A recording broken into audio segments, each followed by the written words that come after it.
آگے دو اور بھی ہیں.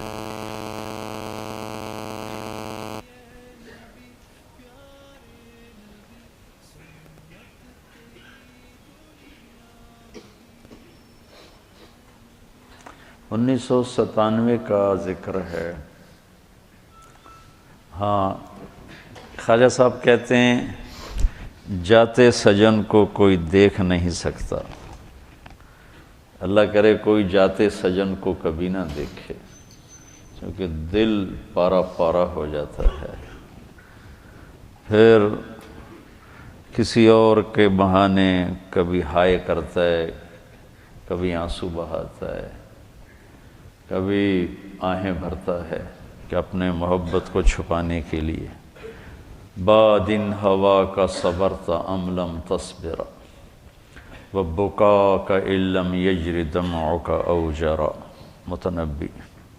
امر الفؤاد لسانہ وجفونہ فکتمنہ وکفی بجسمک مخبرا.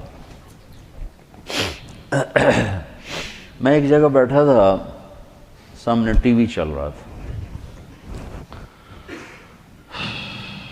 آواز نہیں تھی. میں نے دیکھا ایک نوجوان ناچ رہا ہے، ڈانس کر رہا ہے ساحل پر، اور اس کے ساتھ 10-12 لڑکیاں وہ بھی ڈانس کر رہی ہیں. تو میں نے دیکھا بہت خوبصورت نوجوان ہے.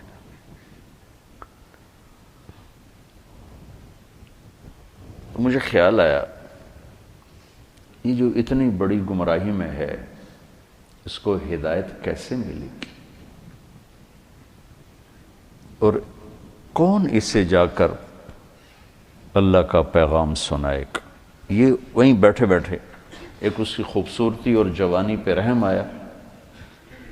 ایک اس کے پلٹا کھانے کو میں نے بہت مشکل سمجھا. خیال آ کے گزر گیا، میں وہاں سے اٹھ گیا. کچھ دن اس کا نقش میرے دل دماغ پر رہا، پھر محو ہو گیا، مٹ گیا.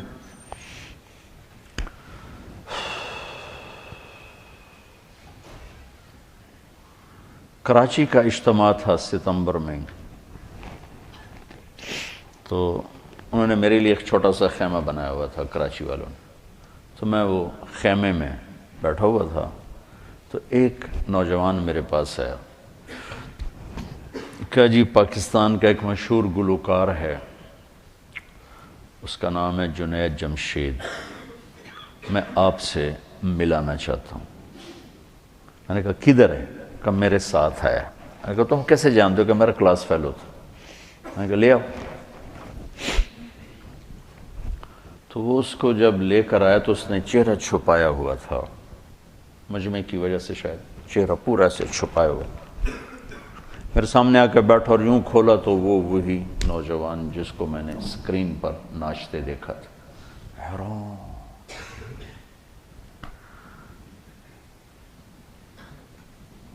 تو میں نے کہا آپ کا نام؟ کہا جی جنید جمشید. میں نے کہا کیا کرتے ہو؟ کہا میرا موسیقی سے تعلق ہے. میں نے کہا گاتے ہو یا بجاتے ہو؟ کہا جی میں گاتا ہوں. کہ یہ جو دل دل پاکستان ہے یہ میں نے گایا ہے. اچھا اچھا اچھا، وہ تو بہت مشہور ملی نغمہ ہے. کہاں جی وہ میں نے گایا. اچھا. اس کے بعد میری اس سے کیا بات ہوئی، اب 20 برس ہونے کو ہیں، یاد نہیں. تاثر یاد ہے کہ اس نے آگے کیا جواب دیا. کہنے لگا میرا جی چاہ رہا ہے آپ بولتے رہیں اور میں سنتا رہوں. مجھے لگ رہا ہے جیسے کوئی میرے زخموں پہ مرہم رکھ رہا ہے. میرا ایک اور دوست بھی ہے، میں چاہتا ہوں میں اس کو بھی لے کر آؤں، سلمان، وہ بھی آپ کی باتیں سنیں. پھر تھوڑی دیر بعد اس نے کہا میں ایک سوال کرتا ہوں. ایک پاکستانی نوجوان جس گلیمر کو، گلیمر کہتے ہیں رعنائی، عیاشی،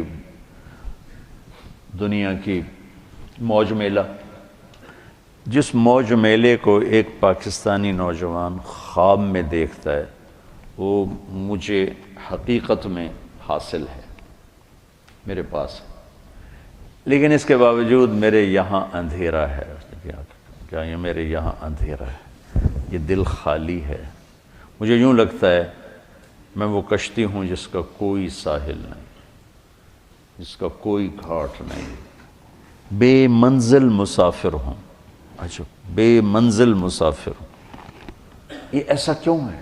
میری تو ہر خواہش پوری. میں نے کہا اللہ تعالیٰ نے انسان کو دو چیزوں سے بنایا ہے، ایک جسم ہے، ایک روح ہے.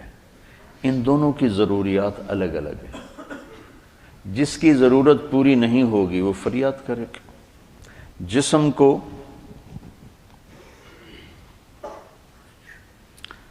روٹی چاہیے، پانی چاہیے، ضروریات زندگی چاہیے. ان میں سے جو چیز بھی اس کو نہیں ملے گی وہ فریاد کرے گا. روح نہ عورت کو جانتی ہے، نہ روٹی کو جانتی ہے، نہ پانی کو جانتی ہے، نہ موسیقی کو جانتی ہے. روح ایک اللہ کا امر ہے جو صرف اللہ کو جانتا ہے. اسے اللہ چاہیے، اسے اللہ کا رسول چاہیے. تو جسم کو روٹی نہ ملے تو وہ پریشان ہوتا ہے. روح کو جب اللہ اس کا رسول کا تعلق نہیں ملتا تو وہ پریشان ہوتی ہے. پھر وہ پریشانی ویرانی بن کر جسم پہ طاری ہوتی ہے. پھر ہم اس کو دور کرنے کے لیے اس سے اور بڑی عیاشی میں جاتے ہیں کہ شاید ابھی کچھ کمی ہے. وہاں اس کی بھوک اور بڑھتی ہے، وہ اور فریاد کرتی. پھر ہم اس سے بڑی عیاشی میں جاتے ہیں، پھر اس کی بھوک اور بڑھتی، وہ اور فریاد کرتی ہے. اس قسم کا مضمون تھا. اس وقت ذرا تفصیل سے تھا، خلاصہ یہ. اور میں نے کہا اس کی مثال ایسے کہ درد ہو اس گھٹنے میں اور دوا لگے اس گھٹنے میں تو دوا بھی جا رہا ہے اور درد بھی نہیں جا رہا. دوا لگ رہا ہے، درد نہیں جا رہا. کیوں؟ جہاں درد ہے وہاں دوا نہیں، جہاں دوا لگ رہا ہے وہاں درد کوئی نہیں، تو آرام کیسے آئے گا؟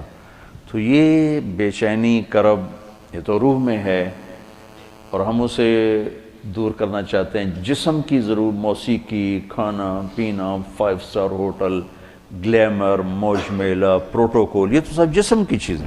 روح کو ان سے کیا سروکار؟ لیکن جس دن اسے غذا ملے گی، ایک دم منزل بھی ملے گی، راستہ بھی نظر آئے گا، ساحل بھی نظر آئے گا، گھاٹ بھی نظر آئے گا، اور منزل مقصود کا بھی پتہ چل جائے گا. تو یہ ہماری پہلی ملاقات تھی اور میں نے غالباً کہا کہ آپ کچھ تبلیغ میں جانا شروع کریں، 3 دن لگانا شروع کریں. کہنے لگا میں کیسے لگاؤں؟ میں تو گاتا ہوں، ناچتا ہوں، ڈانس کرتا ہوں، تبلیغ کس منہ سے کروں گا؟ کعبہ کس منہ سے جاؤ گے غالب، شرم تم کو مگر نہیں آتی. میں نے کہا یہ تو دوا ہے. تو پہلے دن دوا کھانے سے آرام آتا ہے؟ مسلسل دوا کھاتے کھاتے کھاتے بیماری دبنا شروع ہوتی ہے، دبنا شروع ہوتی ہے، اور اللہ تعالیٰ اسے ٹھیک کر دیتا ہے. یہ دوا ہے، تم شروع کرو. اس کو سوچو مت کہ میں ناچ رہا ہوں، گا رہا ہوں، چل ٹھیک. کوئی قبولیت کی گھڑی تھی اس نوجوان کی، اس نے 3 دن شروع کر دی. یہ جمشید اس کا کلاس فیلو تھا. یہ اس کو سب سے پہلے سلام دعا، یہ تبلیغ میں لگا تو اس کو اپنے اس کا خیال ہے، اس کو ملنا شروع کیا. پھر ایک جگہ پر آ کر وہ رک گیا، آگے نہیں لے جا پا رہا. تو اللہ نے اس میں مجھے ذریعہ بنایا، مجھے ڈالا.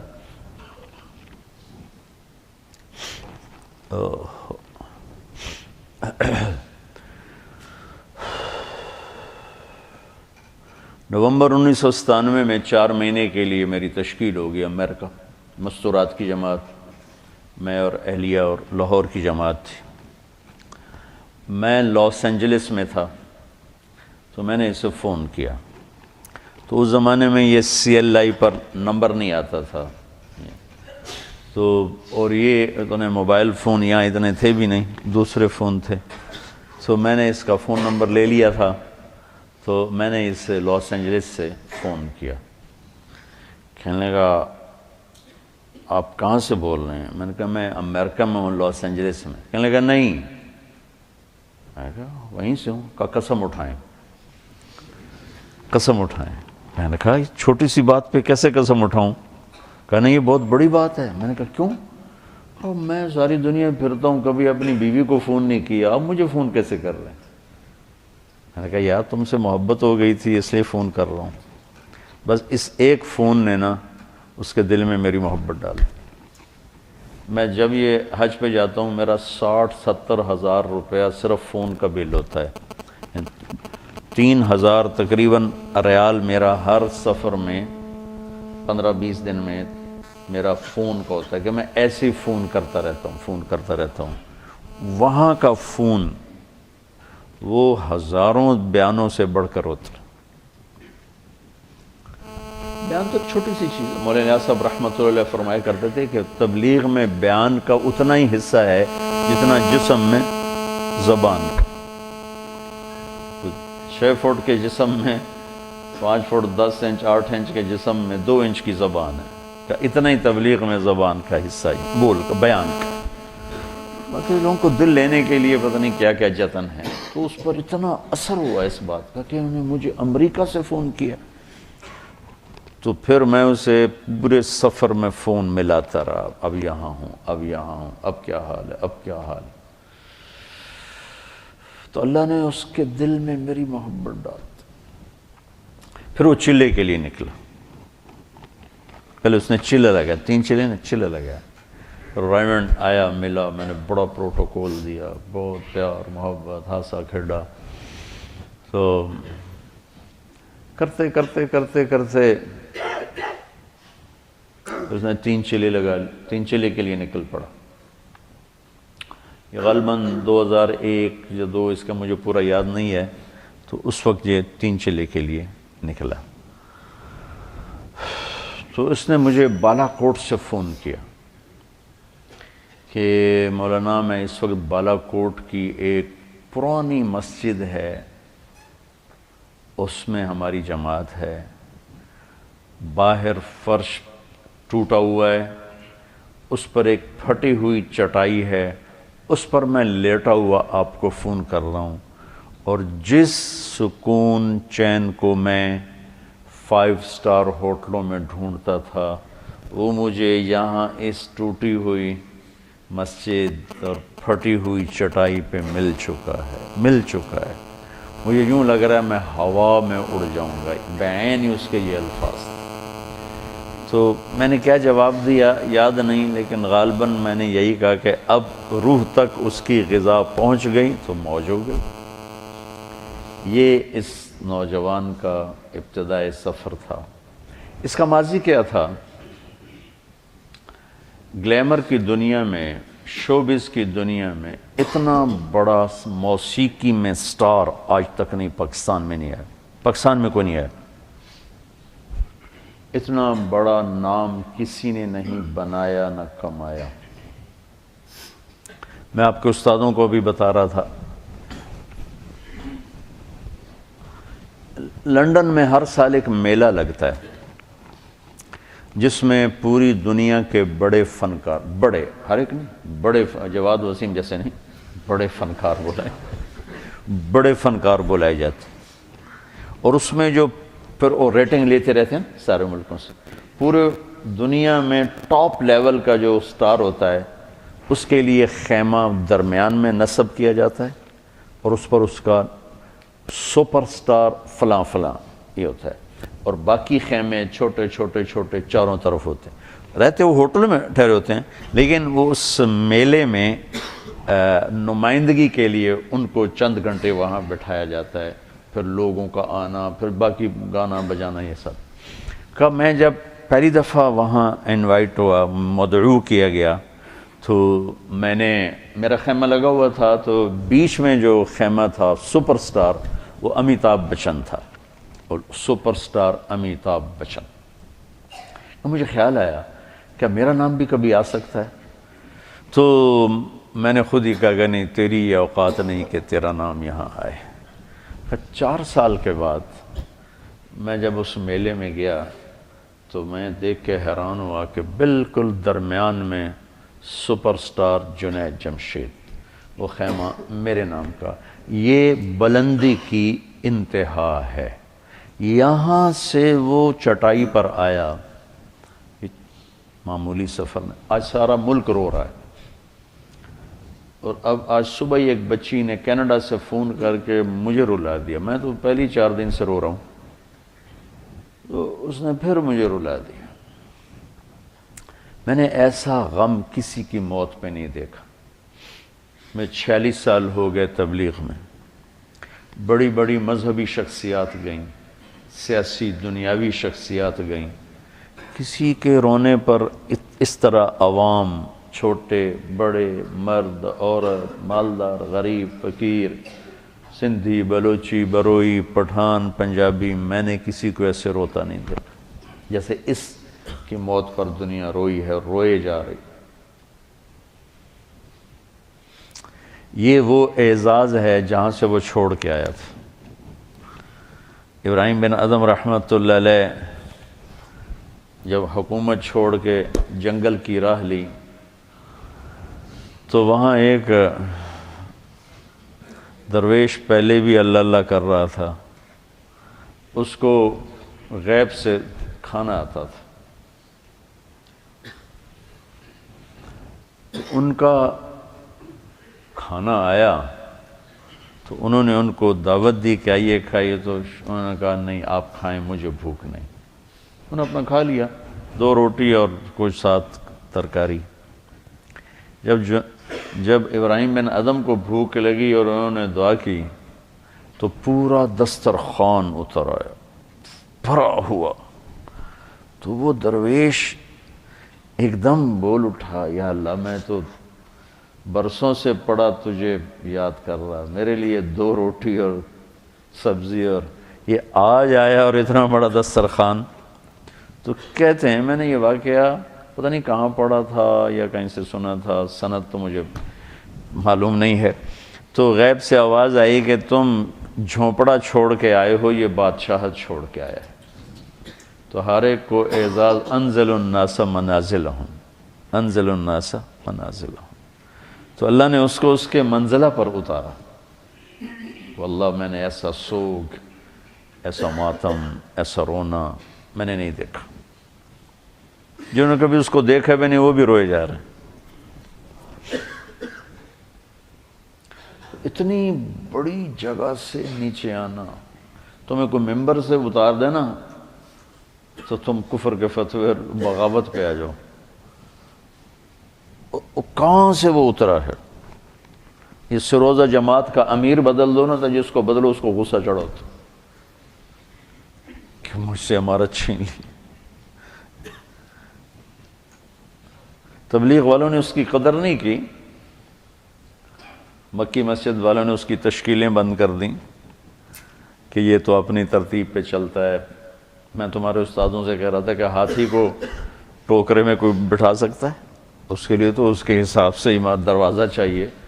ہاتھی والوں سے دوستی ہو تو دروازے بڑے کرو، ہے نا، مثل مشہور ہے۔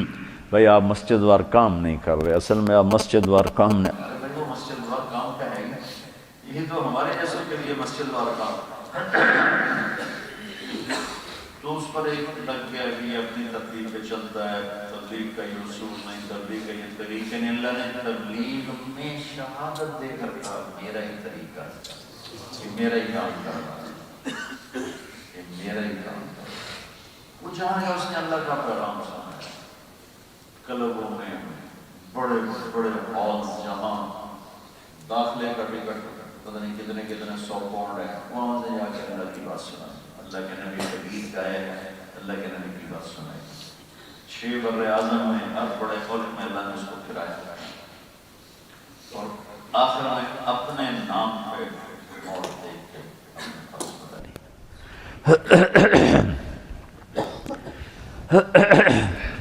تین چلے لگنے کے بعد اب اس کو کام تو کوئی آتا نہیں، بالکل سادہ، دنیا کے لحاظ سے کچھ پتا، بہت ہی سادہ۔ جب اس نے پہلی البم بنائی نا، البم نعتوں وہ جو تھی، ہاں پہلی البم بنائی نا جلوہ جان، تو مجھ سے کہنے لگا میں نے البم بنائی ہے تو میں سوچ رہا ہوں میں اس کا نام کیا رکھوں۔ میں نے کہا کیا رکھو؟ کہ میں سوچ رہا ہوں عمل میں بالمعروف نہیں انل المنکر رکھ۔ تیری عقل کو سلام، ارے بے وقوف یہ کوئی رکھنے کا نام ہے؟ کہنے لگا پھر آپ بتائیں۔ میں نے کہا اس کا نام رکھو جلوہ جانا۔ تو انہوں نے کہا واہ واہ اس میں تو موسیقی ہے، جلوہ جانا اس میں تو موسیقی ہے۔ تو اس نے پھر ساری اس کی جو البمز ہیں اس کے نام میں نے رکھے، جو وہ بنا لیتا پھر مجھ سے کہتا نام بتائیں، پھر پتہ نہیں آگے کیا کیا نام، سب نام میں نے اس کے رکھے تھے۔ تو بہت سیدھا تھا دنیا کے لحاظ سے۔ تو جب موسیقی چھوڑی تو کمائی ختم، اور کوئی ہاتھ پکڑنے والا کوئی نہیں۔ مکان بیچنا پڑا، بک گیا، کام نہیں چلا۔ تو مجھے فون کر کے کہا کہ مولانا صاحب آج میرے گھر میں اتنے پیسے نہیں ہیں کہ میں اپنی ماں کی دوا خرید سکوں، پیسے کوئی نہیں، کدھر جاؤں، کیا کروں؟ عین اس وقت پیپسی والوں نے اس کو پیشکش کی کہ 10 گانے پیپسی کے لیے گاؤ، 4 کروڑ ہم سے لے لو۔ گھر میں دوا کے پیسے نہ ہوں اور 4 کروڑ کی پیشکش ہو۔ لبنان میں ایک لڑکی تھی عیسائی گلوکارہ نوال، پیپسی والوں نے اس کو تیار کیا پیپسی کی مشہوری کے لیے گانا، مکس گانا مرد اور اس نے شرط لگائی کہ جنید صرف پاکستان سے میرے ساتھ گا سکتا ہے اور کوئی، اس کے ساتھ گاؤں گے اور کسی کے ساتھ۔ تو لہذا انہوں نے اس کو لینے کے لیے اتنی بڑی قیمت لگا دی۔ تو کاد الفقر ان یکون، فقر آدمی کو کہاں تک پہنچاتا ہے؟ تو وہ اتنا بے بس ہو چکا تھا کہ اس نے کانٹریکٹ سائن کیا، حامی بھری، شیو کرایا اور لبنان پہنچ گیا۔ مجھے پتہ چلا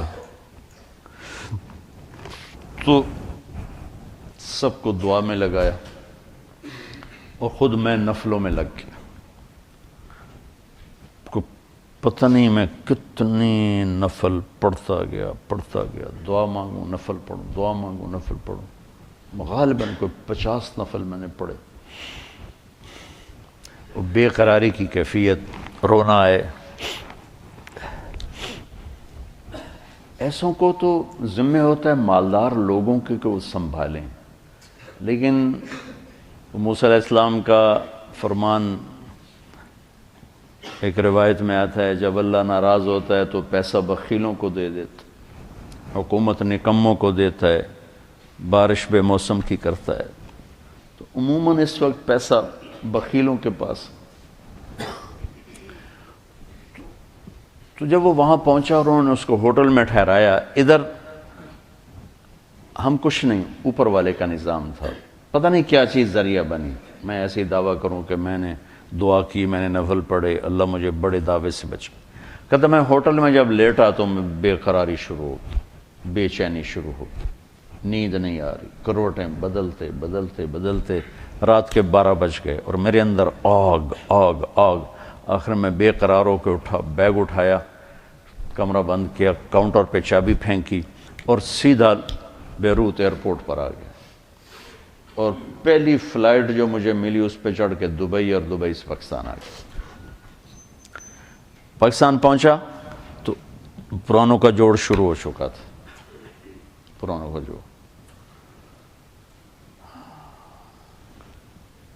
تو مجھے بتایا دوست نے کہ وہ آ چکا ہے، تو اس کو بلاؤ، ورنہ وہ سب اس کو گالیاں نکال رہے ہیں، تانے دے رہے ہیں، بولیاں مار رہے ہیں، تو اسے بلاؤ۔ تو میں نے اسے فون کیا کہ جوڑ شروع ہے، تم آ جاؤ۔ کہنے لگا میں کس منہ سے آؤں گا؟ میں نے کہا جو منہ تیرا اللہ نے بنایا اسی منہ سے آ جا۔ کہنے لگا اچھا میں آؤں گا۔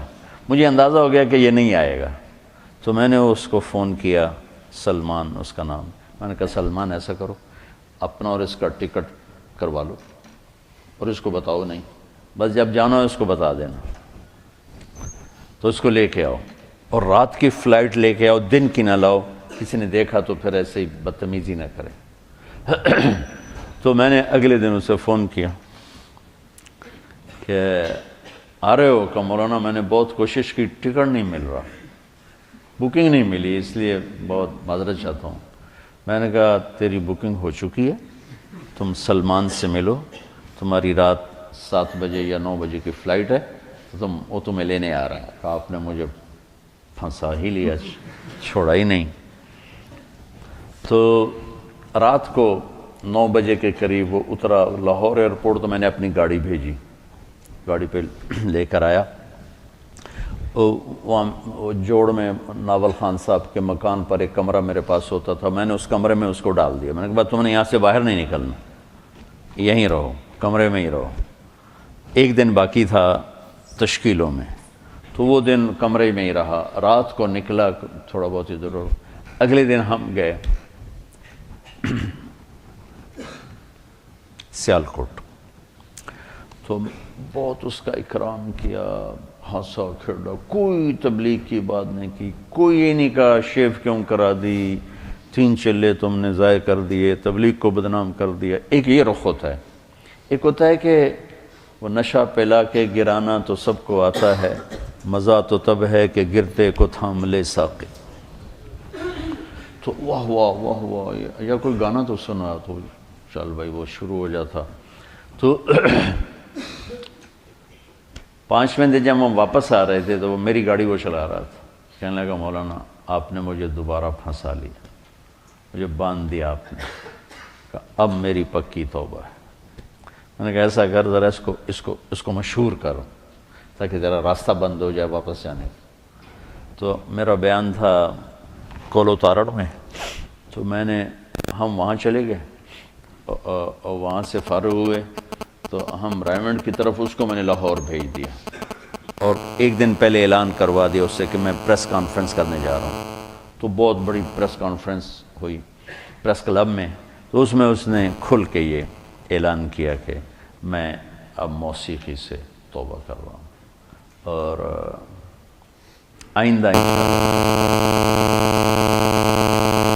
ملی نغمے بہت گائے گئے، اس نے بڑے زبردست ملی نغمے گائے، لیکن دل پاکستان کی جو مقبولیت ہوئی اس شخص کی زبان سے، آج تک کوئی ملی نغمہ اس کو نہیں پہنچ سکا۔ تو پھر یہ کراچی واپس گیا، اب اس کے پاس کوئی راستہ نہیں ہے، حیران پریشان ہے۔ تو یہ مسجد میں پریشان بیٹھا تھا، تو اس کا جو سہیل کا بہت بڑا احسان ہے اس پر، اور میں اس کو سلام کرتا ہوں۔ وہ ایک چھوٹا سا تاجر تھا، کوئی بہت بڑا تاجر نہیں تھا، چند کروڑ کا اس کا بزنس تھا۔ تو اس نے اس سے پوچھا کہ جنید بھائی آپ پریشان کیوں ہیں؟ کہا گھر سے پریشان ہوں، کیا کروں، کہاں سے روٹی کھاؤں؟ ایک دکان بنائی، وہ چلی نہیں۔ کہنے لگا مجھ سے تو کوئی آ کے کرتے ہی نہیں خریدتا، تبلیغ والے بھی نہیں آتے، نیک لوگ بھی نہیں آتے۔ تو اس نے کہا میرا کاروبار ہے، آپ میرے ساتھ شیئر کر لیں۔ تو میرے پاس تو پیسے کوئی نہیں، کہاں سے شیئر کروں؟ آپ کے پاس کوئی پراپرٹی ہے؟ تو پھر کہنے لگا مجھے یاد ہے انگلینڈ میں ایک مکان تھا، انہوں نے کہا وہ بیچ دیں۔ تو وہ 1 لاکھ پاؤنڈ میں اس نے وہ بیچ دیا، تو 1 کروڑ 1.25 کروڑ اس کو ملا۔ تو وہ مجھے دے دیں، اور آپ کا 30% آپ کا، باقی میرا 70 میرا۔ تو اللہ تعالیٰ نے اس کو ہنر دیا تھا، اس کا نام تھا، تو اللہ نے جو اس کی قربانی، اس نے اس کو تو کچھ پارٹنر ہو تو پھر کہتے ہیں اب یہ کام کرو، یہ ذمہ داری اٹھاؤ، اس نے اس کو فری کر دیا، اب جاؤ جو مرضی کرو، بس تیرا نام مجھے چاہیے، تو جو مرضی کر۔ تو اس وقت ان کا برانڈ پاکستان کا سب سے بڑا برانڈ بن چکا، اور حیرت کی بات ہے یہ بڑے بڑے نام والے گل احمد اور کھاڑی اور کیا کچھ، کتنی لڑکیوں کے اشتہار چھاپ رہے ہیں، پورے پاکستان کو لڑکیوں سے بھر دیا، ان کا ایک اشتہار نہیں ہوتا لڑکی کا، اور پاکستان کا سب سے بڑا برانڈ ہے۔ کئی سال سے ہر سال ٹرافی لے رہے ہیں، ایکسپورٹ کی ٹرافی یہ لے رہے ہیں۔ تو اس نے پھر اس کو تھاما اور اس نے پھر اللہ نے اس کے لیے رزق کا دروازہ کھولا۔ پھر مجھے کہا کرتا تھا کہ اللہ نے مجھے موسیقی میں اتنا نہیں دیا جتنا حلال راستے سے دیا، کہ موسیقی کا پیسہ تو اتنا بے برکت تھا، آتا تھا پتہ نہیں کہاں چلا جاتا، میں ہر وقت ہی فقرا رہتا تھا، اور اللہ تعالیٰ نے اس کا ہاتھ پکڑا اور رزق کے دروازے کھولے، پھر ساری دنیا میں مقبولیت کے دروازے کھولے، اور پوری دنیا پھر چلہ لگانا، 7 مہینے لگے، چلے لگے، سے روزے لگانا۔ اب ہمیں یہ سلیقہ نہیں کہ جو جس مرتبے کا ہے اس کو اس کے مطابق چلائیں، یہ ہمیں سلیقہ نہیں۔ یہ میں نے مولانا سعید خان صاحب کو اپنی آنکھوں سے کرتے دیکھا تو مجھے سمجھ میں آیا، ورنہ مجھے بھی کچھ خبر نہیں تھی۔ ہمیں اصولوں کا تو میرے نبی کا انداز یہ نہیں تھا۔ جریر بن عبداللہ کے لیے چادر بچھا رہے ہیں، ابو بکر کے لیے نہیں بچھائی، جریر بن عبداللہ کے لیے جو یمن کے شہزادے ہیں، ان کو اپنی چادر پیش کی، اس پر بیٹھو۔ عدی بن حاتم کو سرانہ پیش کیا، اس پر بیٹھو۔ تو انزل الناس منازلہم میں ہم سے نا وہ پہچان نہیں ہو پاتی، تو ہم بڑے بڑے ہیرے ضائع کر بیٹھتے ہیں۔ پھر اللہ تعالیٰ نے اس کا جانا جلدی لکھا تھا۔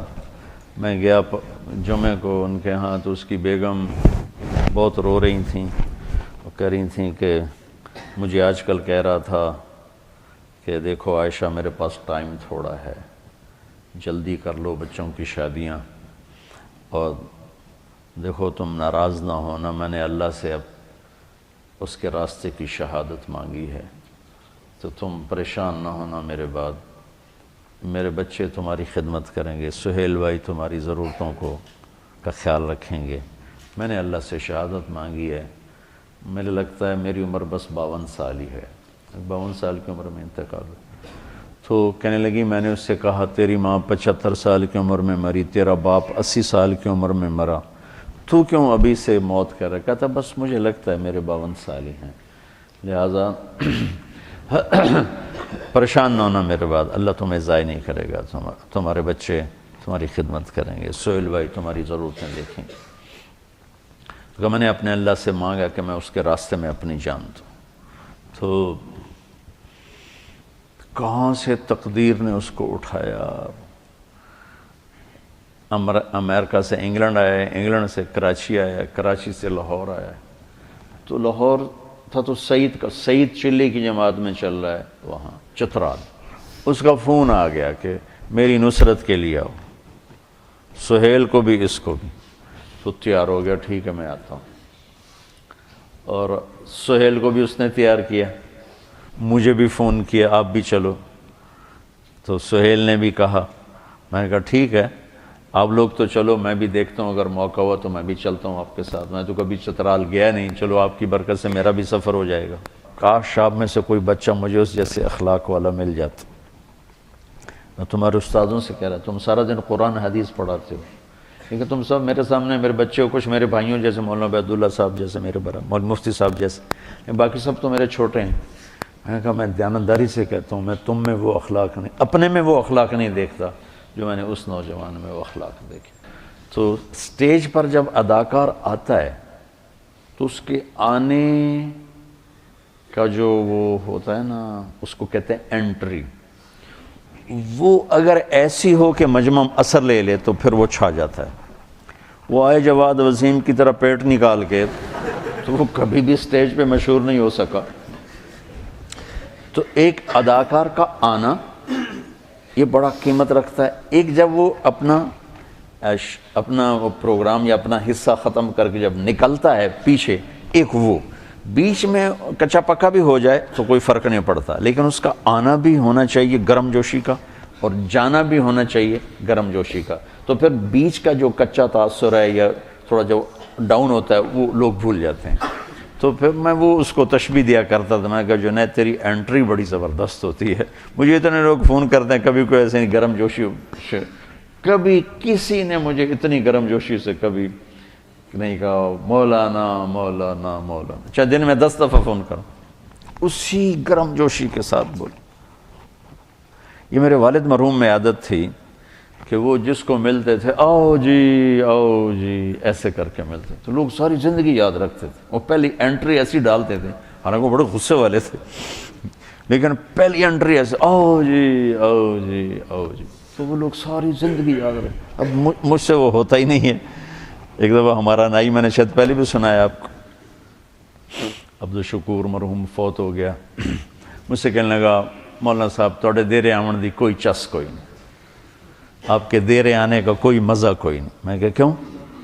اچھا میں نے اس کو گھر بنوا کے دیا، اس کا سارا خرچہ میرے ذمہ، اس کے بچوں کا، اس کی بیگم کا، اس کی بیماری کا، بچوں کی شادی کا، بچیوں کی شادی کا، سارا خرچہ میرے ذمہ، سال کی گندم سارا میرے ذمہ۔ میرے باپ نے ایسا کبھی نہیں کیا تھا، شاید کبھی 5-10 روپے دیتے ہوں اس طوطے کے، اور یہ سارا کچھ میں کر رہا ہوں، اور اب اس کے مرنے کے بعد بھی اس کا وظیفہ اسی طرح چل رہا ہے، میں نے اس کو بند نہیں کیا۔ لیکن گرم جوشی اور ٹھنڈے پن کا کتنا اثر ہوتا ہے۔ کہنے لگا مولانا صاحب توڑے دیرے آمن دی چس کوئی۔ میں کیوں؟ کہ جب میاں صاحب ہوندے یعنی میرے والد، تو جو ہی میں گیٹ پہ آتا تو دور سے کہتے آؤ بھائی عبدالشکور آ گیا، اتنا دے ہاتھ ہوندے آؤ بھائی عبدالشکور آ گیا، او بشیر آ 2 بندیاں دی روٹی لے آ، کھاتا زیادہ تھا تو کہ 2 بندیاں دی روٹی لے آ، تو اس کو 2 کی بجائے، میرے باپ کا پروٹوکول کیا تھا، 2 کی بجائے 4 روٹیاں، ٹھیک، اور ایک آؤ بھائی آؤ بھائی۔ میں یہ نہیں کر سکا، ٹھیک ہے، اور میں نے کیا کیا میں نے آپ کو بتا دیا ہے۔ اب وہ سارا اس نے 0 کر دیا، اور میرے باپ کا یوں ملنا اس نے 100 کر دیا، اور کہنے لگا تواڈے کول آویدا ملن واسطے منہ تواڈا ایدے ہوندا مسافر تسی ایدے کر دیو، تانوں کی ملنا۔ اس کو یہ دیکھو میری ساری خدمت اس نے کیسے 0 کر دی۔ یہ توجہ فرمائی نہیں ہوتا، توجہ کہاں سے ہے؟ وجہ، چہرہ میری طرف کرو، چہرہ توجہ اپنے چہرے کو میری، اس لیے تو میرے نبی اذا التفت التفت جمیعا، یوں نہیں کرتے تھے، یوں نہیں کرتے، یوں کرتے تھے پورا، اور یوں ہوتے تھے پورا، ایسے نہیں ہوتا تھا۔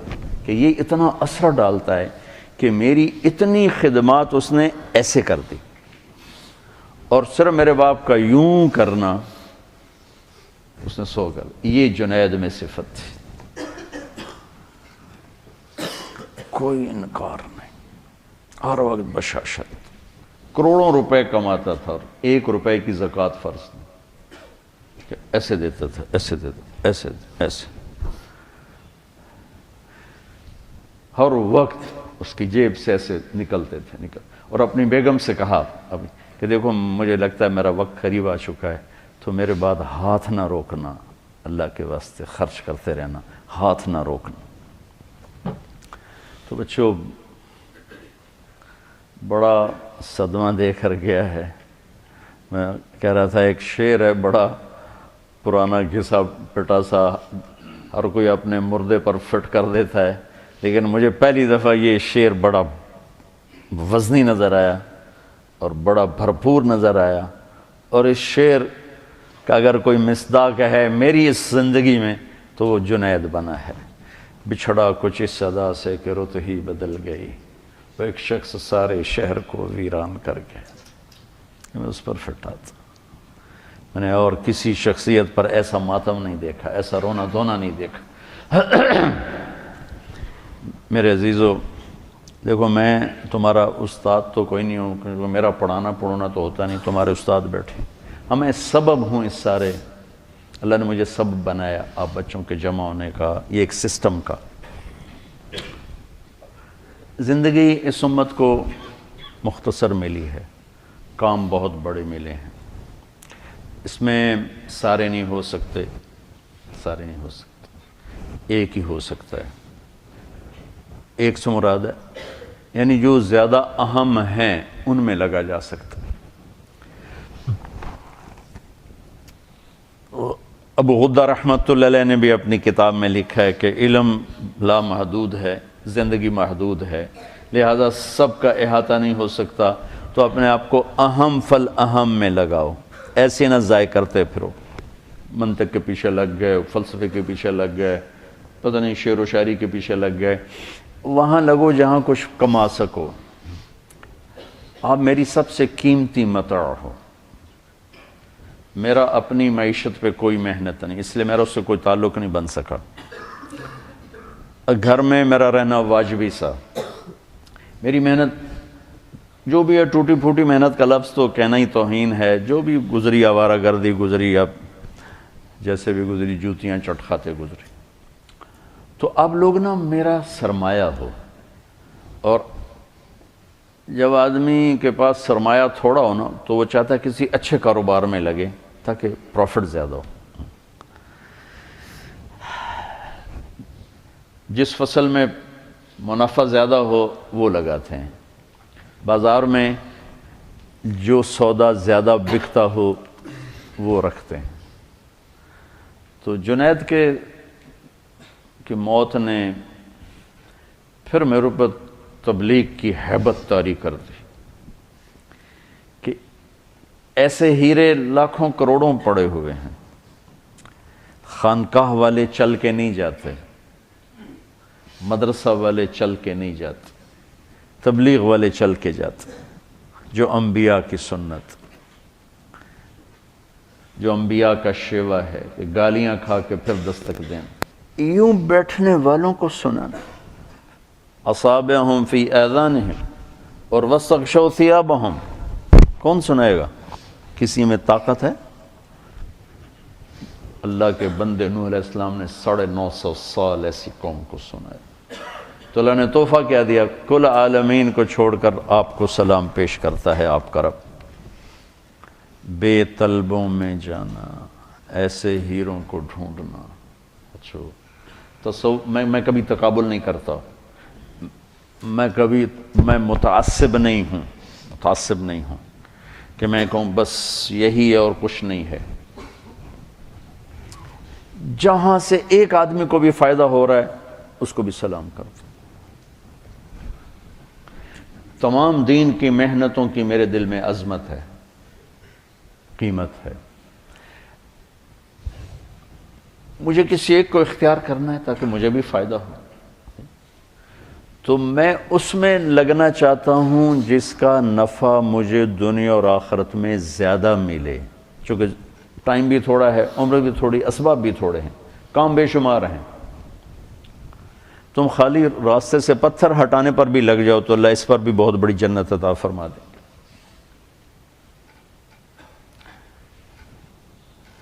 ایک واقعہ یاد آیا، ایک غلام جیلانی برق مرحوم تھے، پہلے تو وہ پرویزی ٹائپ تھے، پھر مولانا زید الحسانی رحمۃ اللہ علیہ کی صحبت کی تو فیض اللہ نے ان کو توبہ کی توفیق بخشی، تو بہت بڑے ادیب تھے، قلم کے بادشاہ تھے۔ تو ان کی کتاب میں ایک واقعہ تھا کہ ایک شخص کسی عورت پہ عاشق ہو گیا، وہ ایک جادوگر کے پاس گیا کہ مجھے کوئی عمل کر کے دے، یہ میرے قابو میں آ جائے۔ اس نے کہا جاؤ پہلے 40 دن اللہ کی نافرمانی کرو، کوئی کام نیکی کا مت کرو حتیٰ کہ تیرا دل سیاہ ہو جائے، پھر میرا جادو اثر کرے گا۔ تو وہ نفس میں وہ کیا ہے، بیس العبد عبد ہون یضلہ، وہ ہے سب سے بڑا غلام، گندا غلام جو اس کو خواہش کھینچ رہی ہو۔ وہ کرتا رہا، 40 دن کے بعد اس نے آ کر کہا کہ میں نے کر دیا، اس نے عمل کیا، اثر نہیں ہوا۔ وہ کہنے لگا مجھے تو نہ خدا ہے ملا نہ وصال صنم، میرے تو دو میں گلنا گئیاں ہیں، تو میرے نال کی کیتا ہے؟ وہ کہنے لگا ادھر بیٹھ جا، سوچ 40 دن میں کوئی نیک کام کیا؟ کہنے لگا کوئی نہیں کیا۔ کہ میں نہیں مانتا، یہ ہو ہی نہیں سکتا، تو یہاں بیٹھ سوچ کوئی 40 دن میں نیک کام کیا؟ وہ سوچتے کہنے لگا اور تو کچھ بھی یاد نہیں، جا رہا تھا راستے میں پتھر پڑا تھا، میں نے ایک طرف کر دیا کسی کو ٹھوکر نہ لگی۔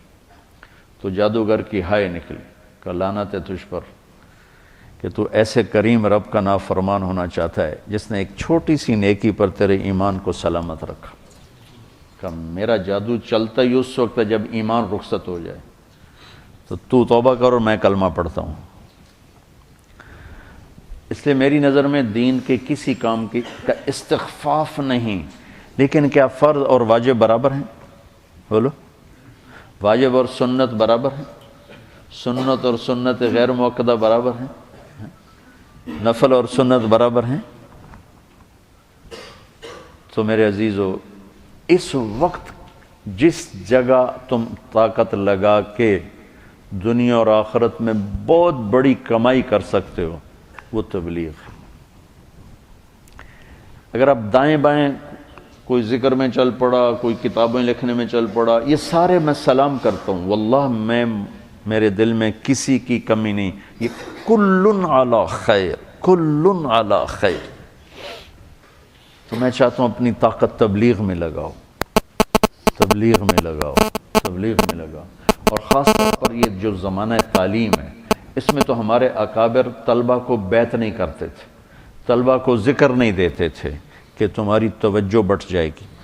اور آج کل کا تو تمہاری وہ استعدادیں ظرفی بہت تھوڑے ہیں، شاید 2-4 دن کے بعد تم اپنے آپ کو خود ہی خلیفہ بنا کے بیٹھ جاؤ، اس کا بھی ڈر ہے۔ اور آج کل جو خلافت بٹ رہی ہے، میں درد سے کہہ رہا ہوں، کوئی تنقیدیں میرے اپنے ہیں، لیکن آج جو خلافت بٹ رہی ہے، آنسوؤں کے سوا میں کچھ نہیں کر سکتا۔ تو دیکھو، میں ہاتھ جوڑتا ہوں، اپنی طاقت کو تبلیغ میں لگاؤ۔ مجھے پتہ ہے ہر پھول کی قسمت میں کہاں ناز عروسہ، کچھ پھول تو کھلتے ہیں مزاروں کے لیے، ہر کلی پھول نہیں بنتی اور ہر دانہ درخت نہیں بنتا، چاہے مالی سارا زور لگا دے۔ مالی دا کم پانی لانا بھر بھر مشکاں پاوے، مالک دا کم پھل پھل لانا لاوے یا نہ لاوے۔ آہا، کیا ہے، میاں محمد بخش جیسا شاعر پنجابی میں کوئی نہیں گزرا، اردو میں اقبال جیسا شاعر کوئی نہیں گزرا، اور پنجابی میں میاں محمد بخش جیسا شاعر کوئی نہیں گزرا۔ یہ وہ ارشاد فرما رہے ہیں، مالی دا کم پانی لانا بھر بھر مشکاں پاوے، مالک دا کم پھل پھل لانا لاوے یا نہ لاوے۔ میری تو تمنا ہے، ہم جب بیج ڈالتے ہیں تو ہماری تمنا ہوتی ہے ہر دانہ درخت بن کے نکلے اور ہر پودا پھلدار ہو کے نکلے، لیکن ایسا نہیں ہوتا۔ تمنا میری ضرور، تم تو ہوئی تھوڑے سے، کہ تم میں سے ہر ایک کے اندر پوری دنیا کے انسانوں تک اللہ کا پیغام پہنچانے کا جذبہ۔ جب تم یہاں سے فارغ ہو جاؤ، چاہے تم کتابیں لکھو، دارالافتاء میں بیٹھو، تم کسی خانقاہ میں بیٹھو، یہ سب کلن علی خیر میں نے پہلے کہہ دیا ہے، لیکن میں نے اپنی وجہ ترجیح بتا دی ہے کہ اگر اپنی طاقتوں کو تبلیغ میں کھپاؤ گے تو آپ کو اس کا بہت بڑا نفع واپس آئے گا۔ اس میں جنید جیسے ہیرے کتنے دریافت ہوں گے۔ تبلیغ کا کام طوائفوں کے کوٹھوں تک پہنچا ہے، شراب خانوں تک پہنچا ہوا ہے، افریقہ کے جنگلوں میں پہنچا ہے، جہاں کبھی جب سے سورج انہیں دیکھ رہا ہے اور چاند بھی حیرت زدہ ہو کے ان کی جہالت کو دیکھتا ہے، جنہیں دیکھ کر زمین آسمان روتے ہوں کہ یہ کیا ہیں، ان کانگوں کے جنگلوں میں تبلیغ پہنچی اور اسلام پہنچا۔ علماء کی ایک محفل تھی سعودیہ میں اور تبلیغ والوں پہ برس رہے تھے، اہل البدع، اہل الجہل، اہل فلاں، اہل فلاں۔ ایک وہاں کیمرون کے عالم بیٹھے ہوئے تھے، وہ جماعت لے کر گئے تھے کانگو کے جنگل میں، جہاں پہلی دفعہ ایک مخلوق ہے ہزاروں سال سے آباد، ننگے رہتے ہیں، ننگے، اتنے اتنے قد، مرد عورت، سوئی چبھے یا سانپ کاٹے، علاج جنگل سے ہے، باہر کی دنیا کو نہیں جانتے، کھانا پینا جنگل ہے، جنگل کے جانور ان کی غذا ہیں، جنگل کے پھل ان کی غذا ہیں۔ پہلی دفعہ وہاں جماعت گئی اور انہوں نے 300 آدمی مسلمان کیے، جو اب 5000 ہو چکے ہیں، اور اب اور پتہ نہیں آگے کتنے ہو چکے ہیں۔ تو مولانا صاحب نے تھوڑی سی کارگزاری سنائی تو سارے علماء ایک دم محو حیرت ہو گئے، کہنے کہ بھائی ہمیں نہیں پتہ تھا کہ یہ کام یہاں تک پہنچ چکا ہے۔ پھر اگلے سال ایک ان میں سے ان کا سردار حج پر آیا تو اس نے ان سارے علماء سے ان کو ملا ہے کہ یہ اس کا ثبوت ہے، یہ حج کے لیے آیا ہوا ہے۔ میرے عزیزو، باغباں کی تو خواہش ہوتی ہے کہ ہر غنچہ کھلے بھی، پھلے بھی، پھولے بھی۔ میری تمنا ہے، میری درخواست ہے، سب کی قدر، سب کی عظمت، واللہ میرے دل میں کسی کی کمی نہیں ہے۔ اس تھوڑی سی زندگی میں وہ کروں جس کا نفع زیادہ ملے۔ تھوڑا سرمایہ والا اپنے سرمایہ کو ضائع کرنے سے ڈرتا ہے کہ کہیں کھو نہ بیٹھو، تو اس امت کو زندگی کا سرمایہ تھوڑا ملا ہے، وہاں لگاؤ جہاں اس کی واپسی بہت زیادہ ہو۔ وہ اس وقت تبلیغ میدان میں چہار دانگ اس کی خوشبو ہے۔ تو مجھے اللہ نے اس قافلے کے ساتھ جوڑے رکھا۔ آپ بچوں سے بھی یہی چاہتا ہوں، نہ آپ کا علم پختہ ہے، نہ صحبت پختہ ہے، نہ تجربہ ہے، تو 2-4 کتابیں پڑھ کے اپنی رائے قائم مت کرو، نہ کہیں کھڈے میں گر جاؤ گے۔ ہم آپ کو زبردستی تو نہیں کر سکتے ہیں، لیکن اپنے دلوں کے دروازے ہماری آواز کے لیے کھلے رکھو، اپنے دماغ کے ریشوں کو ہماری بات کے لیے کھلا رکھو، کل آپ اس کا نفع اٹھاؤ۔ میں نے اپنے بڑوں کی ہر ناگواری کو برداشت کیا اور کبھی اعتراض نہیں پیدا ہونے دیا۔ ٹھیک، اللہ مجھے اس کا نفع دے رہا ہے، اللہ مجھے اس کا نفع دکھا رہا ہے۔ تو تم مجتہد نہ بنو بچوں، خود اپنی رائے قائم نہ کرو، یہ ہے اور یہ ہے، بہت چھوٹا سا ہمارے پاس۔ تو پھر ویسے ہم نے نصاب چھوٹا کر دیا ہے، یہ 8 سال والوں کو 7 سال کر دیا، اب 7 سالوں کو 6 سال کر دیا، تو اب 3 جگہ تم تقسیم نہیں ہو سکتے ہو، لہذا یا تعلیم میں لگو یا تبلیغ میں لگو، جب فارغ ہو جاؤ پھر جو تمہارے جی میں آئے چاہے جو مرضی کرنا۔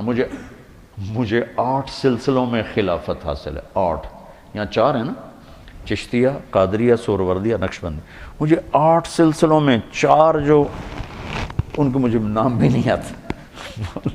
خلیفہ غلام محمد صاحب رحمۃ اللہ علیہ کا پیغام آیا، نقشبندی سلسلے کی بہت بڑی شخصیت، اور حضرت لاہوری رحمۃ اللہ علیہ سے بھی خلافت تھی۔ ڈیرہ اسماعیل خان سے پیدل لاہور جاتے تھے اپنے شیخ کو ملنے کے لیے، ڈیرہ اسماعیل خان سے پیدل، 104 سال کی عمر میں وفات پائی۔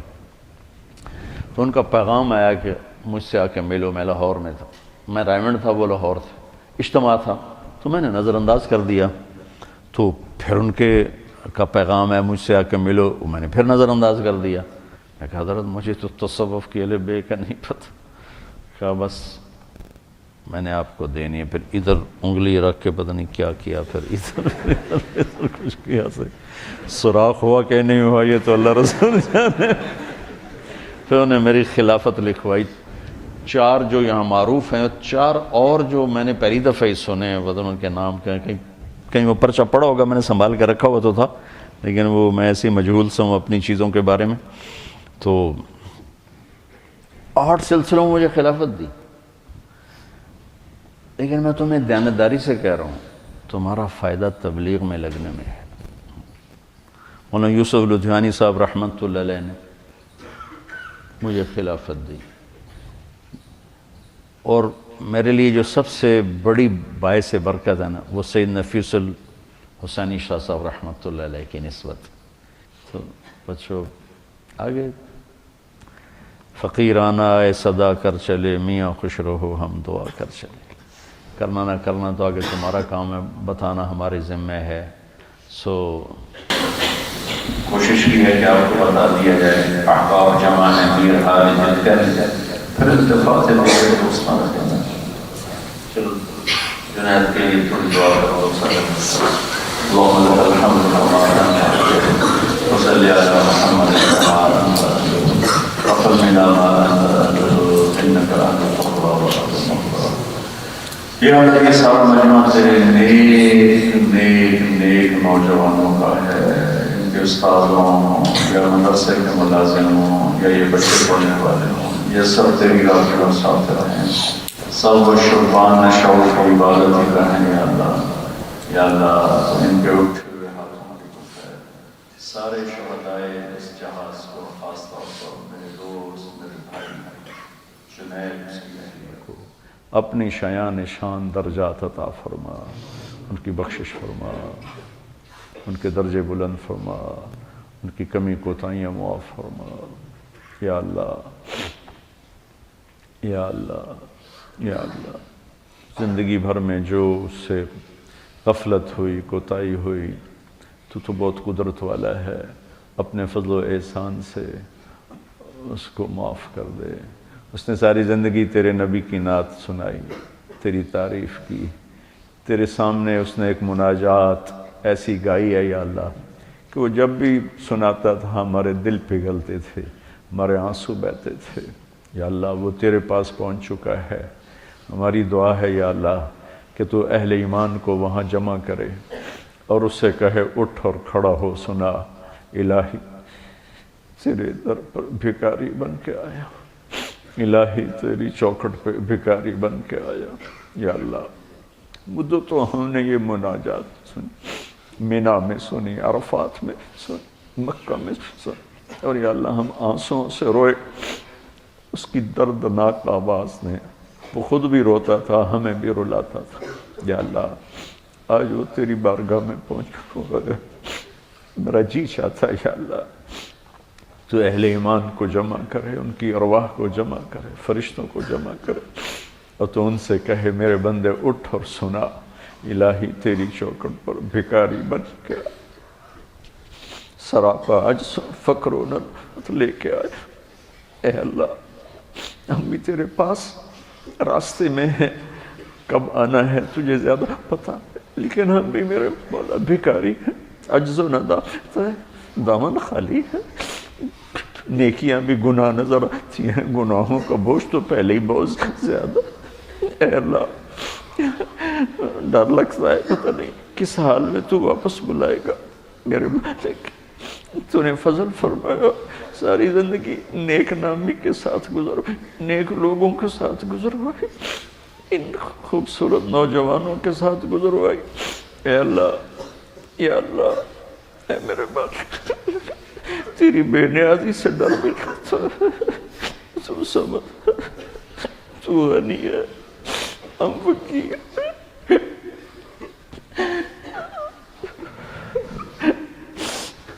تجھے کسی کی ضرورت نہیں، ہم تیرے بغیر کچھ نہیں ہیں، تو ہمارے بغیر سب کچھ ہے۔ اے مالک تو نے یا اللہ فضل فرمایا، ایک زندگی کا لمبا عرصہ اس نیک راستے نیک نامی سے گزرا یا اللہ۔ اجعل خیر اعمارنا آخرہ وخیر اعمالنا خواتیمہ وخیر ایامنا یوم نلقاک فیہ میرے مولا۔ یا اللہ یہ سردی کا مہینہ ہے اور تھوڑے سے ہم مسجد میں جمع ہوئے ہیں، تپش اور گرمی سے ہمارا جسم یا اللہ بے حال ہو رہا ہے، جو تو نے قبر کے اندھیروں میں یا اللہ گرمی کو ڈال دیا، آگ کو ڈال دیا، یا سانپ بچھو ڈال، میرے مولا کوئی جائے فراری کوئی نہیں۔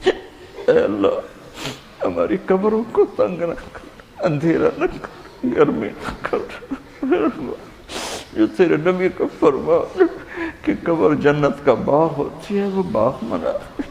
ہم اس قابل تو نہیں ہیں، بس تیری رحمت تو اس قابل ہے نا یا اللہ۔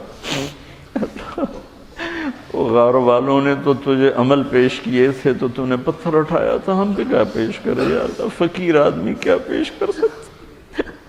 اس لیے فقیر صدا لگاتا ہے اللہ کے نام پہ دے جا بابا۔ یا اللہ ہم بھی تجھ سے تیرے نام پہ تیری رحمت بخشش مانگتے ہیں، ہمارے پاس کیا ہے؟ کچھ بھی نہیں ہے۔ اے مولا یا اللہ ہمیں ننگے پن سے بڑی شرم آتی ہے، محشر کے دن تو کپڑے پہنائے گا جس کو چاہے، ان میں ہمارا نام بھی شامل کر۔ سورج کی گرمی ہمیں تڑپاتی ہے، کئیوں کو تو عرش کا سایہ دے گا، ہمیں بھی ان میں شامل کر۔ وامتازوا اليوم ایھا المجرمون کی صدا تو لگانے والا ہے۔ اے اللہ تجھے تیرے حبیب کے آنسوؤں کا واسطہ ہمیں مجرموں میں نہ کھڑا کر۔ تو سمجھاتا رہا ہم کوئی نہ سمجھے، تو بلاتا رہا ہم کوئی نہ آئے، تو نے پیار کیا ہم نے جفا کی، تو نے رزق دیا ہم نے یا نافرمانی کی۔ معافی دے دے، ہم تو کتے سے گرے ہوئے ہیں جو ہماری روکھی روٹی کھا کر بھی ساری زندگی دروازے پہ بیٹھ کے وفا کریں۔ تیری نعمتوں کی بارشیں موسلادھار، تیری عطا کی حد نہیں، ہماری جفا کی حد نہیں ہے۔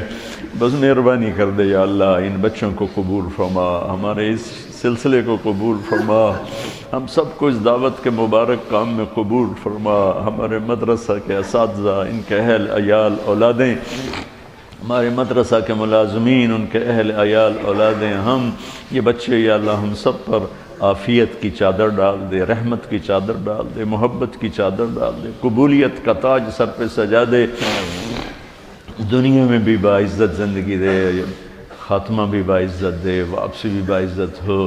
یا اللہ جب تیری بارگاہ میں پہنچیں تو وہ لمحہ، وہ گھڑی، وہ دن ہماری زندگی کا سب سے خوبصورت لمحہ ہو جب تجھ سے ملاقات ہو اور تو کہے جاؤ میں راضی ہو گیا۔ ربنا آتنا فی الدنیا حسنہ وفی الآخرۃ حسنہ وقنا عذاب النار، وصلی اللہ تعالی النبی الکریم، آمین۔